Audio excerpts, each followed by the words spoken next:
Today's episode of Cheating Disasters features Terran, a woman whose boyfriend's Fitbit text hid devious lies. Hello, my name is Terran, and I'm here to tell the very painful story of being cheated on by my ex multiple times so that people who are experiencing any degree and any type of cheating know that they're valid and don't allow themselves to be gaslit by a cheater and don't allow themselves to gaslight themselves like I did for years. In 2020, I moved my life across the country to move in with my now ex. I had known him for like 16 years. We had met in college and we decided to get into a relationship and move across the country to be together. And within less than a year of living together, I saw a message on his Fitbit, multiple messages, actually 2 messages that were very explicit, very graphic. And he was messaging with a girl who was across the country, who was like much younger than us, who was supposedly married.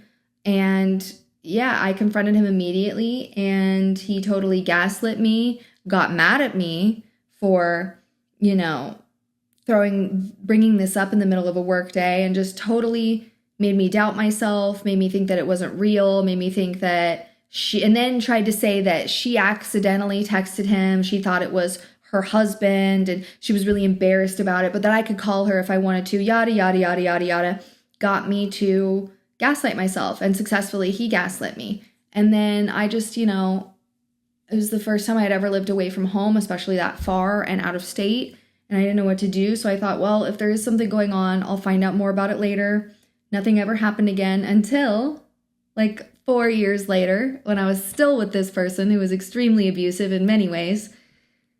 Christmas of 2023, Christmas. I got messages from his other girl best friend, whom he had known actually longer than me since a very long time. And she told me that he had been also cheating on me. And both of these situations were completely remote. They were not in person. They were on the phone, which I don't think any kind of cheating, I don't know, there's levels and degrees of cheating, but I think just like abuse, they're all equally bad. They're all bad. Whether it's in person or on the phone, they hurt the same. The emotional toll is the same, very traumatizing.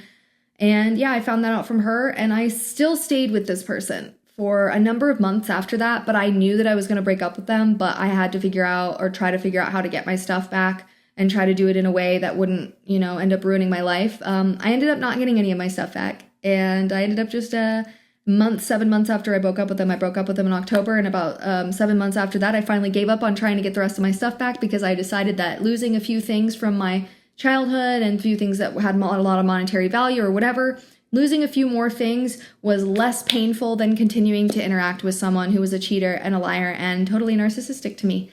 So this has been really painful to film because I've had to film it a couple times and I am doing it for the greater good. And if you suspect something is wrong, something is wrong. Listen to your intuition and be kind to yourself. So glad Terran got away from that cheater. Gaslighters erode your trust in yourself.